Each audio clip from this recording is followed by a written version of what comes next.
जरांगेंची दिशा भरकटली. प्रवीण दरेकर यांची टीका. जरांगेंचं आंदोलन प्रामाणिक होतं तोपर्यंत आम्ही विविध पक्षातील मराठा नेते जरांगे यांच्या सोबत होतो. आरक्षण मिळाल्यानंतर मुख्यमंत्री देवेंद्रजी आणि सरकारवर होणारी टीका राजकीय दृष्टिकोनातून होत आहे असा वास येतो, तेव्हा या आंदोलनाकडे बघण्याचा दृष्टिकोन बदलला.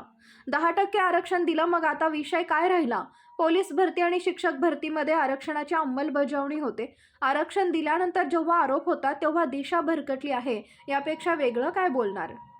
ब्युरो रिपोर्ट, तेज मराठी न्यूज. या संदर्भात माझे विधिमंडळाच्या सभागृहामध्ये नागपूरच्या अधिवेशनात भूमिका स्पष्ट केली.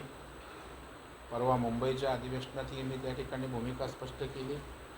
आणि काल मी पुढारीला माझा जो इंटरव्ह्यू झाला ओपन फोरम, त्यातही माझी भूमिका स्पष्ट केली की जरांगेंचं आंदोलन प्रामाणिकपणे होतं तोपर्यंत आम्ही महाराष्ट्रातले सगळे विविध पक्षात जरी असलो तरी मराठा समाजाचे नेते त्यांच्या सोबत होतो.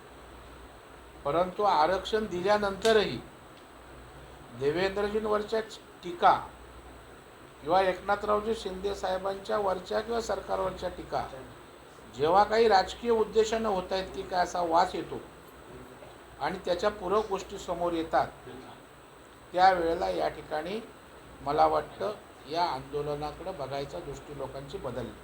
आणि म्हणून आपण बघाल की ज्यासाठी आरक्षण होतं 10% आरक्षण दिलं ना, मग आता विषय काय राहिला?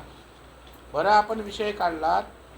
परवाच विधिमंडळामध्ये उपमुख्यमंत्री देवेंद्र फडणवीस साहेबांनी 17,000 पोलिसांची भरती जाहीर केली आणि त्यामध्ये लगेच इम्प्लिमेंटेशन 10% मराठा समाजाचे तरुण तरुणी येतील.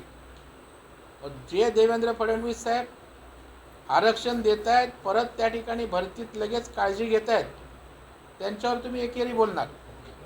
शिक्षकांच्या भरतीत सुद्धा आरक्षण त्या ठिकाणी मिळणार हे सांगितलं जाते. त्याच्यामुळे मला वाटतं जेव्हा राजकीय वास यायला येतो, आता देवेंद्र फडणवीस साहेबांना एकेरी बोलायचं, ते मला विष घालणार आहेत, ते माझा घात करणार आहेत, ते मला मारून टाकणार आहेत, मला वाटतं आता सगळं दिशा भरकटलेली दिसते. दुसरं काय बोलणार?